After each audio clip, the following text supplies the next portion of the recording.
Yo, what's going on guys? Jin here with another Twisting Blades build. I've been using a poison trap / imbue build between testing for a couple of weeks now, but I wasn't getting that smooth gameplay feeling I got from Flurry. I wanted to combine that smooth gameplay with not really caring what dungeon I picked, as well as keeping strong single target damage for bosses. So I tried out a few double imbuement builds and some caltrop builds, but I ended up going with Smoke Grenade, and as you can see, it works really well. The build has great synergy between Smoke Grenade, Dash, Shadow Trap and Evade, giving you great uptime on all four. This allows you to evade often, keep high mobility from using said evade, daze and taunt whole screens of monsters at a time, and take them out easily with Twisting Blades and your poison imbuements, while still having that great single target damage that I mentioned. So let's get to the build. For the gear, much of what you see here won't really be a surprise if you've watched a lot of these guides before, as the general affixes you want will remain almost the same throughout every slot. And on the left, as usual, I'll list the affixes you want from best to worst. So for the Helm, we're going to want Total Armor, Poison Imbuement ranks, CDR, and Max Life. If you can't get that, you would want to get all stats, a stat, basic skill attack speed, or CC duration. For the aspect, we're taking cheats here, for that damage reduction against CC'd enemies, and some extra move speed when a CC'd enemy hits you. Just having that slight bit of extra tankiness feels nice as everything dies pretty quickly anyway. For the gloves, we're taking our usual affixes. We're going to go with plus to Twisting Blades, critical hit chance, lucky hit chance, and attack speed. If you can't get these, you would want to go for all stats, a single stat, or lucky hit chance to slow.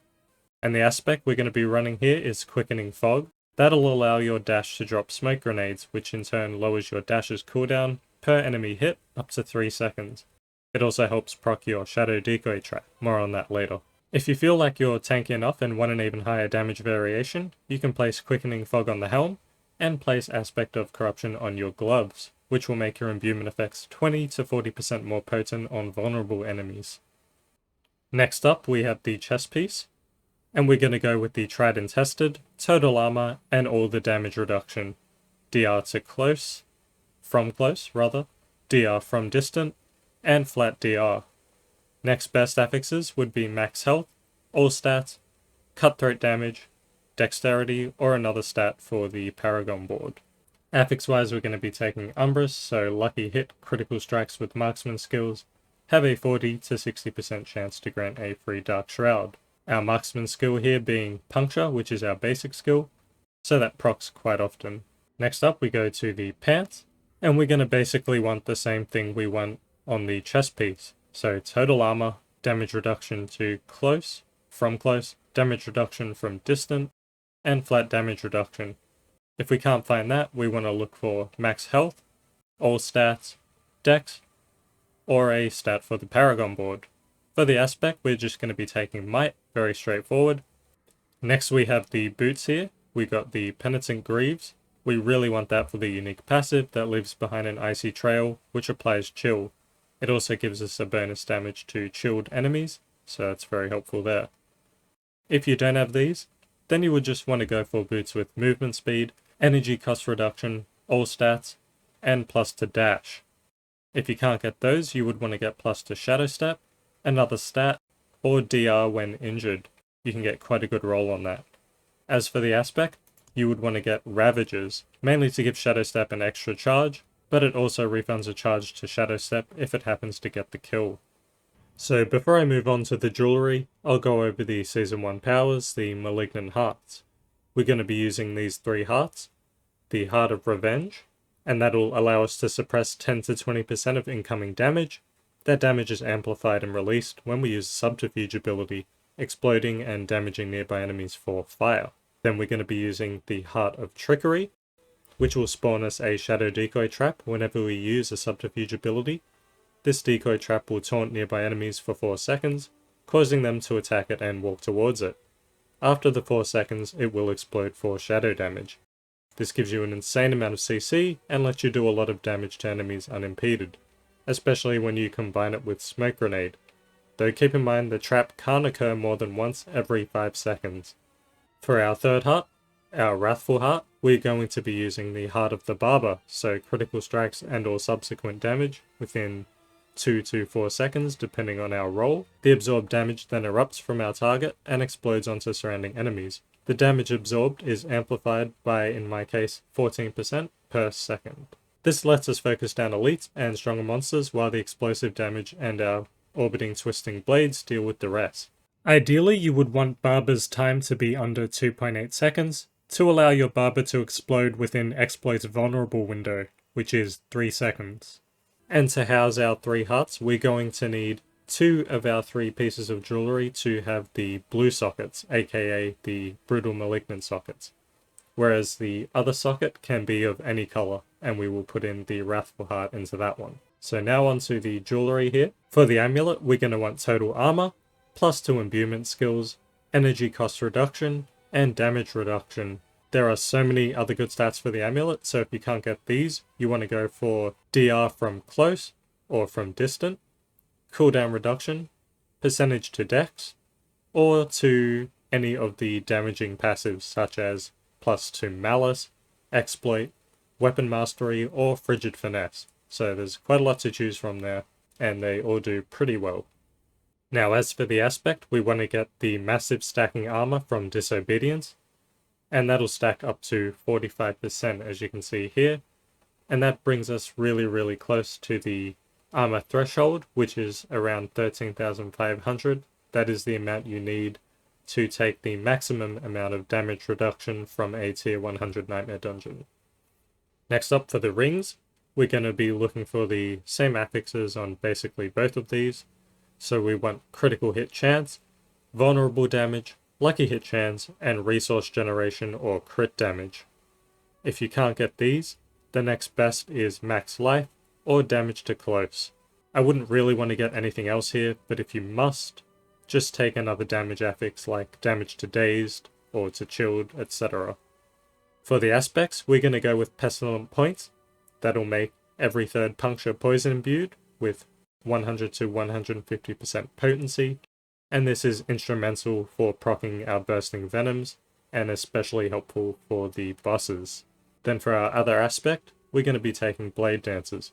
So this does insane amounts of damage still, it just makes twisting blades orbit you upon returning to you, dealing 10 to 15% of the return damage per hit, and increasing based on distance travelled, up to 30%.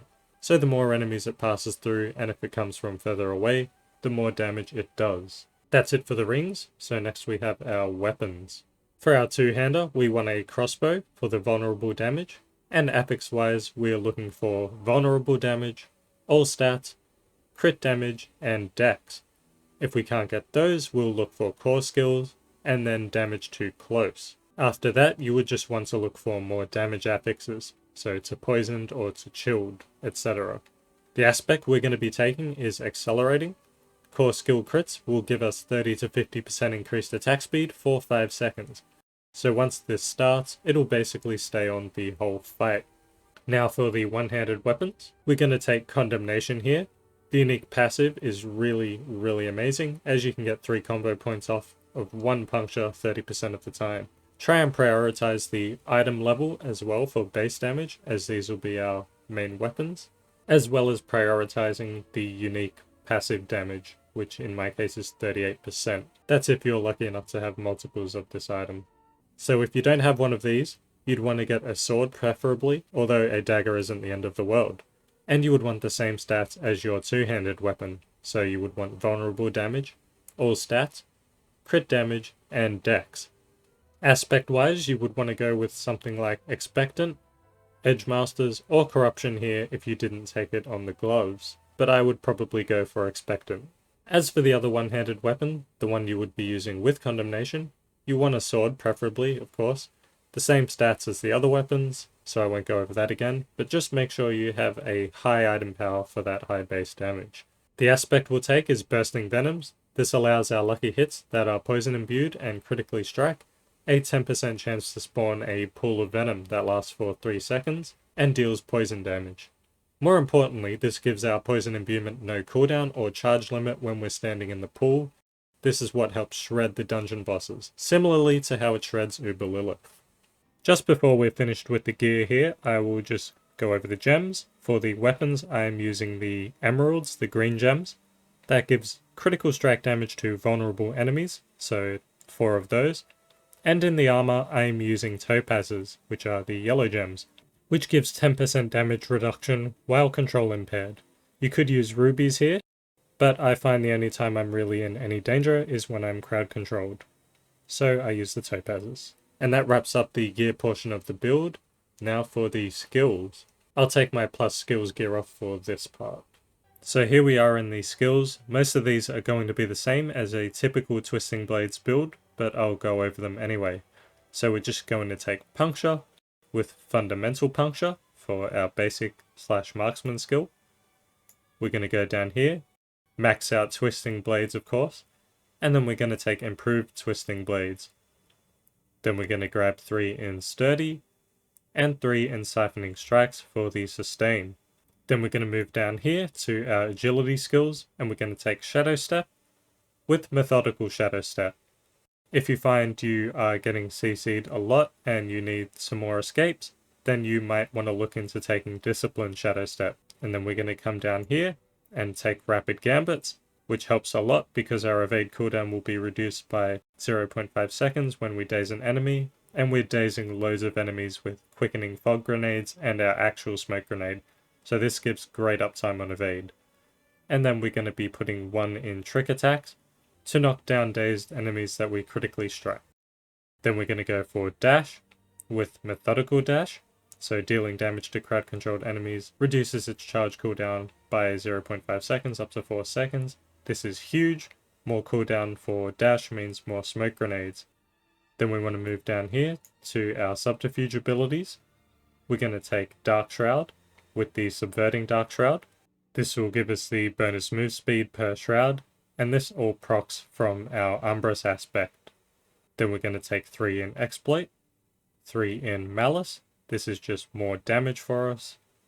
And then we're going to go for Smoke Grenade, of course, and then Countering Smoke Grenade. So on lucky hit, dealing direct damage to enemies affected by Smoke Grenade has a 25% chance to reduce the cooldown on Smoke Grenade by 1 second, 3 seconds if they are vulnerable. So if an enemy is hit with a quickening fog smoke grenade, hitting those enemies also has the same chance to reduce your actual smoke grenade's cooldown. So this keeps the uptime on your smoke grenade really, really, really high. It's so helpful being able to actually CC multiple groups at once with the decoy trap and actually having the point and click smoke grenade CC. You can also easily follow up with a dash smoke grenade once they are dazed. One thing to note is that when you throw a smoke grenade, the decoy trap is spawned where you're standing, not where the grenade lands. So essentially you can CC 2 areas in one go. And as I mentioned, when you dash into either group, you'll of course throw another smoke grenade from Quickening Fog, which will reduce the cooldown on dash from hitting all the already CC'd targets. And by then the next trap and grenade should be up, so you have an insane amount of CC to work with here. Next up, we go down to Imbuements, and we're just going to grab 1 in Poison Imbuement with the Blended Poison Imbuement. Then we're going to take the 1 in Deadly Venom, just so we can get to the Debilitating Toxins, so poisoned enemies deal 15% less damage, as we've got 3 points in here. And then we're going to take 1 in Alchemical Advantage for the bonus attack speed, and then 3 in Frigid Finesse for the increased damage to Chilled, and double that to Frozen. So here's where the slight change in the skill tree can occur. I've got 1 in Shadow Crash just to get to the 2 in Consuming Shadows, which will give us 20 energy per enemy killed with shadow damage. And if you don't know, Barber deals shadow damage, and that's what gets the majority of our kills, so this keeps our energy high. If you've got really good resource generation on rings and energy cost reduction on your amulet, and you don't actually need so many points in Consuming Shadows or at all, you could take the 1 point off and put it into Weapon Mastery in the Agility skills section. Or you could take all 3 points off if your energy generation is really, really good, and then whack all 3 in Weapon Mastery. But as you can see, you do enough damage, and it's fine just to have no resource generation on your rings or amulet, and to just have the 2 in Consuming Shadows, as that's what I've been using the whole time.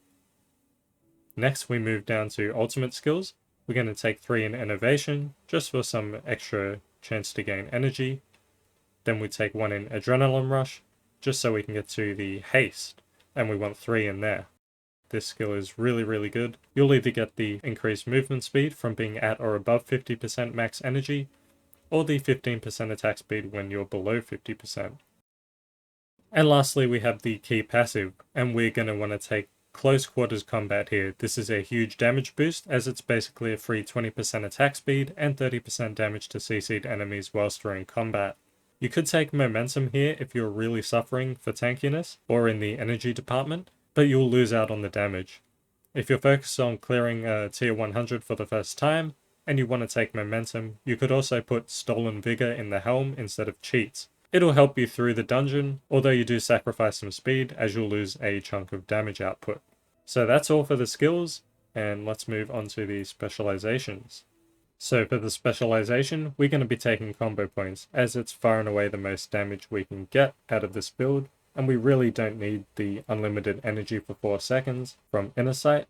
And as for preparation, we are not even using an ultimate skill. So that's pretty much it for that. Let's move on to the Paragon board. So this is a revamped version of a board I was using about a month ago. I've just altered the positioning to keep it similar with the other builds I've made, so you can swap between them more easily. I'll try and keep this part short and sweet-ish, as the full board as well as the rest of the build will be in the planner below, as well as an affix and aspect spreadsheet. So in the starter board, we're going to have efficacy. We just want that to maximize our rare node's armor and damage. And we also get some imbuement skill potency, which is nice. For board 2, cheap shot, we're going to be putting in the combat glyph for the extra crit strike damage and the 12% energy reimbursement on our twisting blades crits. Board 3 is going to be no witnesses, and we're going to put in the devious rune, or glyph rather. That'll give us the bonus to the magic nodes, which will give us a lot of stats, maximum life, and more damage. Then we're going to go up here to board 4, which is going to be exploit weaknesses, and we're going to put in the control glyph. That'll give us some damage to CC'd enemies, as well as 10% increased damage to chilled or 20% to frozen, and this is multiplicative. Then we go to the left for board 5, Cunning Stratagem, and we're going to put in the Diminish glyph. That gives us a nice boost to our core skill damage and armor, as well as the 10% physical damage reduction from vulnerable enemies. As you can see, we're not taking a lot of nodes in this board. And then we'll move over to board number 6. This is Tricks of the Trade, and we're going to put in the Closer glyph. And that's just going to give us a lot of cutthroat damage. As you can see, there's a nice clump of dexterity here, so it really helps us out a lot here. Plus we also get the 10% reduced damage while wielding a melee weapon. Now lastly, we have board 7, which is Eldritch Bounty. When I got here, I only had 18 points left, and I could get the most out of Exploit with the way the strength is positioned on this board, as well as picking up the imbued skill damage. Plus the other 2 boards didn't really offer anything we would need for this build. So Exploit is of course very important, as it gives us a nice amount of vulnerable damage, but also whenever we damage an enemy, they become vulnerable for 3 seconds, though this can't happen more than once every 20 seconds per enemy. It doesn't really matter because nothing lives more than 20 seconds. So that pretty much wraps up the Paragon board and the build. Thanks a lot for watching. If you made it this far, please like and subscribe, as it helps immensely. Thanks again everyone. Some folks were asking for a full dungeon run in previous videos, so here's what a typical chill tier 100 run would look like. That's all from me for now. Have a great day. Bye.